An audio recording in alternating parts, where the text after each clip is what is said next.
Hi, my name is Aidan Hickey. I'm the CEO of Decision Inc. Australia. I'd like to introduce Matt. G'day, Matt Kineen, head up the data and analytics team at Decision Inc. Australia. Thanks, Matt. So we're here to talk about purpose and vision and why that's so important for us as an organisation. And we thought we'd just have a bit of a chat between Matt and I. I can think of nobody who better personifies what's important about purpose, vision and culture for an organisation than Matt. And I'll get into some of that when we go through the discussion. So with that in mind, Aidan, what is Decision Inc. Australia's purpose? What's our purpose? So we've done a bit of work to think about, what we want to be famous for, and also what really motivates our people. And so we came together as a team and we worked through and came up with make great happen from data. It's a pretty simple statement. It's easy enough for people to remember. And I think it encapsulates the opportunity both on a personal level and for our clients at the same time. So not good, but great, yeah? Yeah, exactly. We're not here to be mediocre. Our clients aren't either. And so we really want to make sure that we do great things. Yeah, absolutely. And so we ran through a process to sort of get to that purpose. Can you run us through what that was? It's pretty important that it's inclusive. I think for us as a leadership team, we've always thought that. So we went out to our wider team and we asked them a whole series of questions. And at the heart of that was trying to understand what was important for them. And through that, we did a lot of work, unsurprisingly, a lot of analytics on that to come up with things like what was important from a traits and from a values perspective. And then equally, what are the key components that would make up for us our purpose? And then from that, the senior leadership team kind of distilled it down. There was a bit of brainstorming and we came up with Make Great Happen from data. Yeah, excellent. And so how are we going to try and make that happen as a company? So it's great to have the slogan. We all need those words to hang our hat on, and we do. But how do we really make it happen? Every day. It's a bit like a cultural change program anchored on what's important for us as an organisation, and so we've got to make sure that we live it. So when we're with our clients and we're thinking about how we can help our clients progress, what do we do to make great happen for them with their data? Also on a personal level, where are we seeing ourselves individually and our contribution to the community? But it's really important that we embed it in the way that we do things around here. So we've started to do a lot of work around integrating it into our hiring processes, reward, our community activities. And so over time, we like to see that that's sort of threaded into the culture of this organisation. It's not it's not a quick fix. It's going to take us some time to do that. But I think the process is as important, actually, for us as the outcome. Yeah. And look, evidence of the culture and things, living them today as I arrive, and this morning opened the door to a beautiful gift box that the company has sent to, I imagine, everybody, just to say thank you for year 21 financial year, and it's lovely. So I think living those values and that purpose every day is a big part of it. So thanks for that today. That the wine will go straight to the cellar. That's a good thing. But there's some purpose then, and what does it mean like to you personally? How do you relate to it, and with your history and experience of working in data and with data for many years? I've always been in technology, Matt, and I've done lots of different roles. So I consider myself a jack of all trades, master of none. And even from my very first career move into sales, it became pretty obvious to me that data and understanding your data was going to be vitally important to be successful.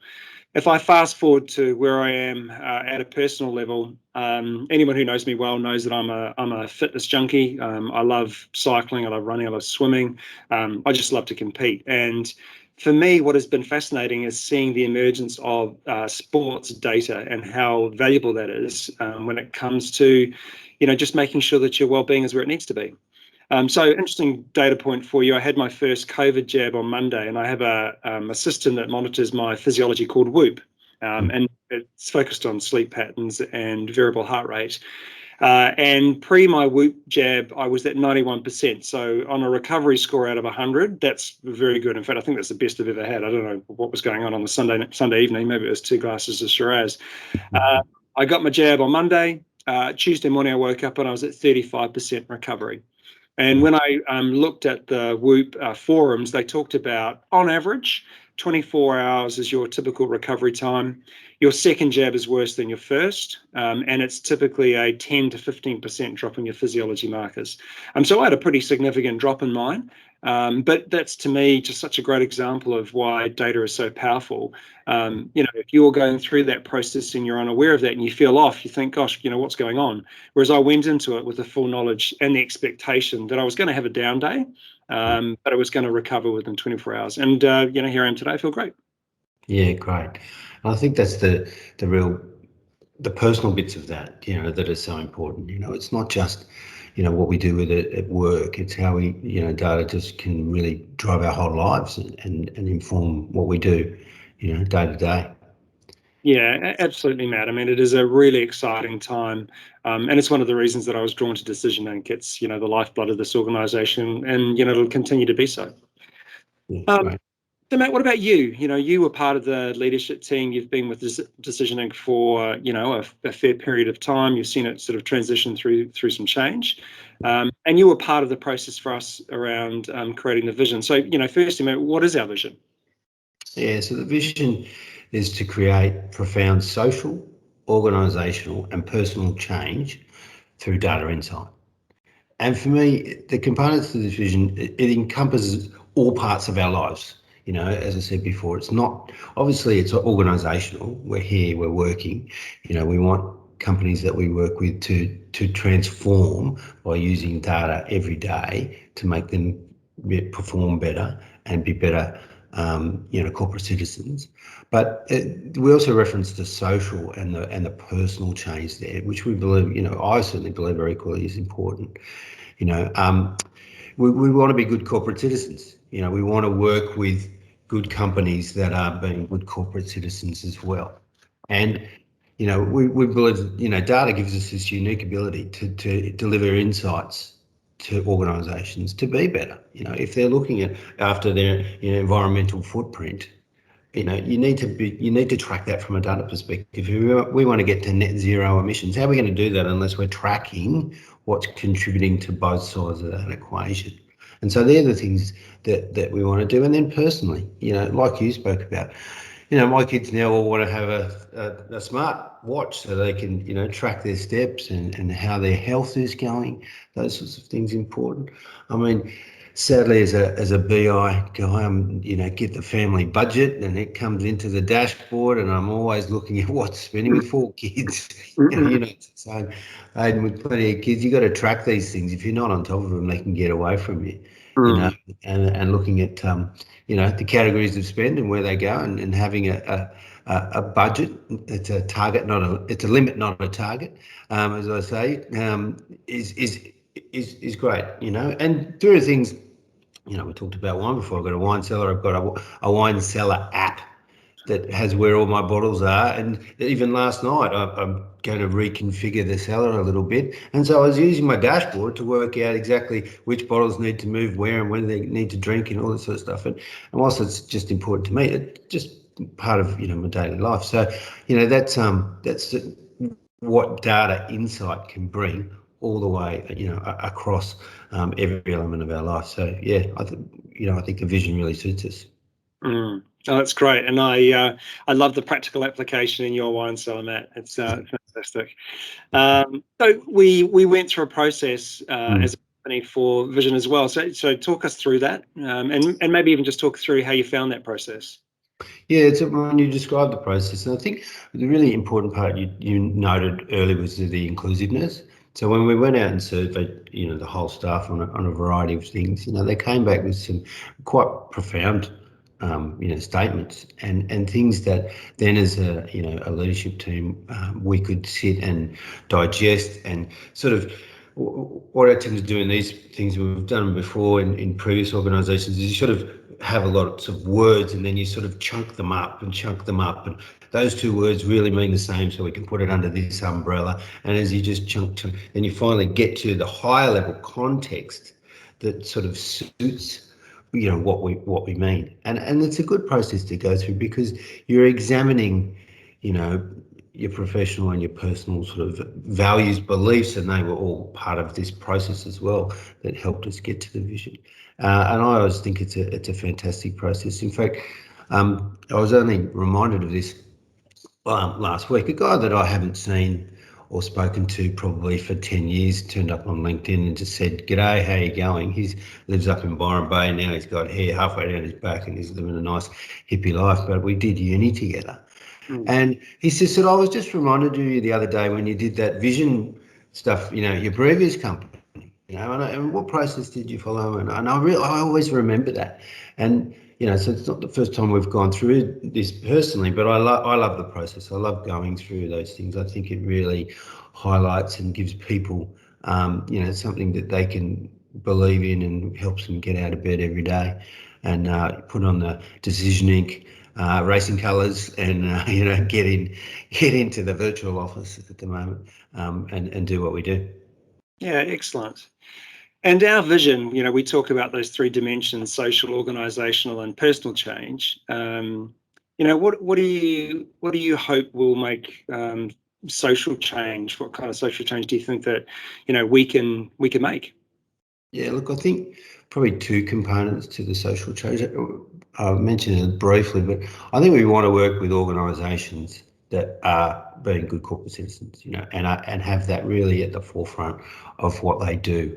And I think that, us helping them get better understanding of their data and insights into their data can assist them with their goals of being, great for social change. And then, on a second level, one of the things that we're looking to do, and I think it's a great one, we're going to get the whole company to work on a hackathon. So what we're picking a charitable thing, and we're working on that at the moment. I think we've got it down to 2, and we'll pick that charity, and then we're going to go to them and say, "Look, we would like some access to your data. We want to come and see what we can do for you, the good and the great that we can do with your data." And the whole company is going to get involved. It's being led by our brilliant, interns. We've got 4 of those at the moment who are spectacular. All sort of double degree masters. They make us look silly. Most of them with their ability and their educational ability, and they're going to lead the charge in this hackathon. And I think it's going to be really fantastic. I think it's just going to be something that we will all be uplifted by, and in the end we'll provide something really useful for that charity that we choose. So yeah, look, I think they're the two main components of that social change. Yeah, great. Yeah, and I know the team are very excited about the prospect of the hackathon, and it's going to be a bit of an adventure for all of us. I think the charities themselves that are being involved, as well as our team. So looking forward to that event. Yeah, absolutely. And so moving on from that, maybe a question for you, Aidan, around how with these things, with our vision and our purpose, how have we created some organisational changes, under that banner? Yeah, I think I touched on a little bit before, but the market right now is crazy. With everything that's going on, the inability for us to bring talent into the Australian market, and the growth that we're seeing in the economy, the GDP numbers, we're going to see a double, the performance of GDP this year, thanks to the COVID slowdown last year. And that has meant that there's a real war for talent. So one of the things that we were very focused on was making sure that the purpose and the vision were brought into the hiring process. And that extends to everything, that extends to describing that outwardly to the market. How do we define the roles, the job descriptions, the job adverts, everything that we do that's sort of externally focused.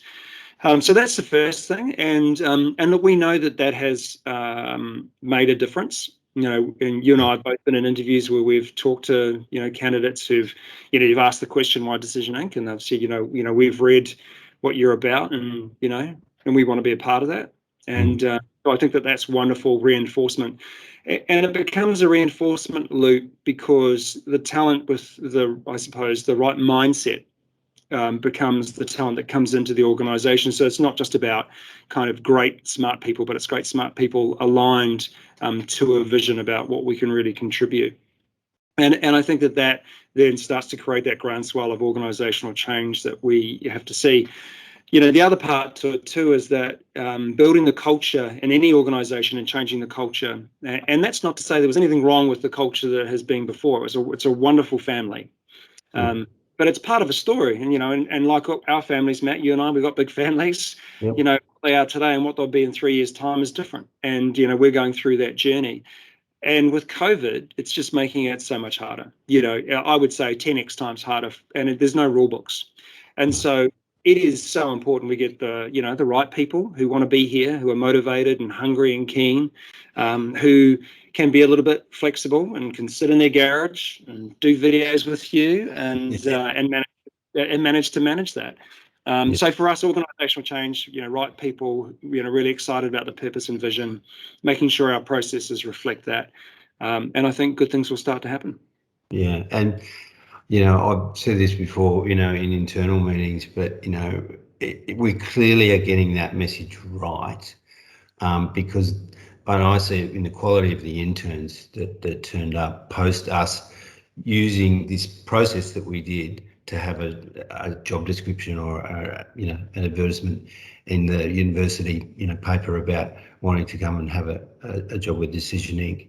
The quality of the candidates that presented was just right on the kind of people that we want turning up, and so that to me was a sign that we got that right, and having done it before, you get people turning up with all sorts of their own opinions, and I've always wanted to be a consultant, and that means that I know everything, and it's none of that. We're not, that they aren't the people that are presented. So no, I think it's been fantastic. And then into the future, what kind of organisational changes do you hope that we can make, moving forward? The big thing for us as a company is that Nick and I, Nick, the group CEO, we definitely see this as a company of 100 to 200 people within the next 24 months. And that's going to require organic growth. And you and I, Matt, know that we're absolutely on a trajectory for that. And that's going to require acquisitions. And so making sure that the vision and purpose and our culture is well founded and well understood is going to be so important, because acquisitions, to my mind, fail because you don't have that alignment. And you have this sort of clash of cultures, and you haven't gone into that eyes wide open around how these things are actually going to work, because at the end of the day, it's people and people, right? Yeah. And so for us, organizational change, there'll be the continuing adaptation of our internal processes to make sure it reflects our vision and our purpose, the traits and the values that we want to see people show up.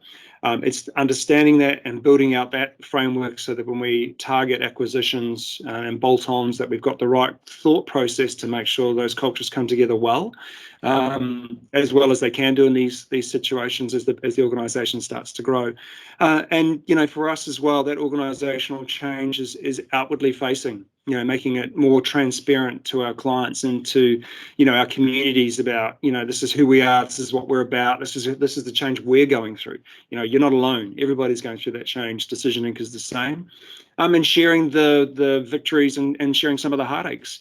It's not all going to be easy. A good friend of mine always talks about 85% planning for the win and 15% plan for the bad time.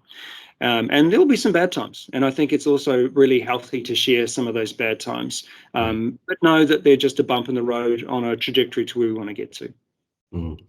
Yeah, look, and on that, look, I've always said that it's only when things are bad that you truly can show how great you are. Because everyone can, only dead fish go with the flow. It's easy to be a winner when everything's swimming along nicely.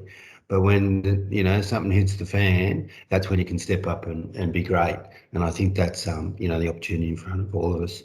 Yeah, no, I totally agree. And, as a individual that has been a client as well as being a provider, having those partners alongside you when times are tough, those are the partners you have forever, and that's absolutely where we want to be. So, and so Matt, just swinging to you, data. You talked a little bit about family and, understanding the wonderful mechanics of the finances. I feel your pain. How has data changed your life? I mean, where can you think that some Yeah, impact? look, it's an interesting one, and reflecting on this, and it sort of started, as I was finishing school, and what am I going to do at university? And I was fortunate enough to get offered a scholarship to do a course at the University of New South Wales called Business Information Technology.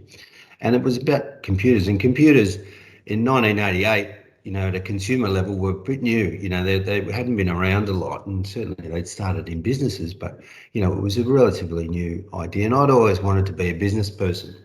My dad had had 40 plus years in the bank, and I always wanted to, get my suit on and head into the office. That was sort of my view of what work was. But I thought, what's a good way to understand a business? What's going to be a good way? Is it the finance? Is it the sales? What is it? And I thought, well, if I do computing, if I do the computers, I'm going to be able to get my hands on all of the data of the organisation. And if I understand the data within an organisation, I'm going to know how it runs. So I'm going to be really well placed and really valuable to that organisation for ages. So I looked at You're it a bit you're a man selfish. of your time, Matt. You're a man ahead of your time, weren't you? I was a bit selfish. I think I'm going to have a job forever, so that's good. These computer things, they've got a future. They're not going anywhere. So, and in 1988, it was not a punt, not far from it, but it was, it was new. It was the only second time this course had been run, and so that was. I thought, data, it's going to be the blood of the organisation. It's going to be running through the veins. So if I can understand it, then I'm going to be valuable. And so we started with just trying to capture that data. How do we capture it and store it? So we'd create systems, GUI front ends and web front ends to people to be able to enter the data and store it. And that's where we started. That's what I was doing, putting it into databases. But then, we moved to, well, how do I get it out? What do I do with this data? Which is sort of where we are today, is getting that data out. Now we're getting it from multiple sources, mashing it all together and giving people meaningful insights with structured, unstructured, and all sorts of other kind of data. So, thank you. So yeah, that's what it's sort of meant for me, and now we're doing it in the cloud, and we've got Alex, we've got machines doing some learning for us. But it all started for me back then at or choosing my university course, and yeah, I've been living it ever since. So Yeah, got the heck what a of great decision. I only hope that my kids make similar good decisions as they're starting to contemplate university life, Matt. yeah. Well, as mine are, yeah. Yeah, yeah. And so just, last question for you then, going forward, how would you like to see data change your life? Oh, look, it is every day. I think, as you get a little older, one of the things medically is a good thing, and I think, you even spoke about just personal health and understanding the mechanics when you got injections and the like. I think that's going to play in a massive part. I mean, already if we look at the pandemic and the speed at which people were able to get a vaccine to be able to do that is unbelievable. And that's based on an enormous amount of data and testing and science. And so they're the components I think that will continue to go. We're going to continue to learn. We're going to be able to, pivot around these things really quickly. So I think that's going to be, a big part of my life, going forward. And then for my kids, how do they navigate just being literally surrounded by data all the time? And I think that they navigate it brilliantly today. They learn quickly. They learn after they've been gone down the TikTok path. That's not a good path. We're not going to stay down that rabbit hole, or whatever it might have been. YouTube, they've gone down a variety of paths and those sort of things, but worked their way out to know that wasn't the answer. And I think they're getting better at being able to distill, all of the data into information that's relevant for them. So, yeah, look, and I think they're just going to be able to present ways that we can't even think about, which is exciting as well. No, that's great, Matt. And look, it's always a pleasure having a chat with you on these little topics. I know we could speak for hours. Absolutely. Yeah, but thank you very much for your time. And it's been, great to bring to life a bit around our purpose and our vision. Yeah, okay. Thanks, Aidan. Always great to chat, mate. Thank you.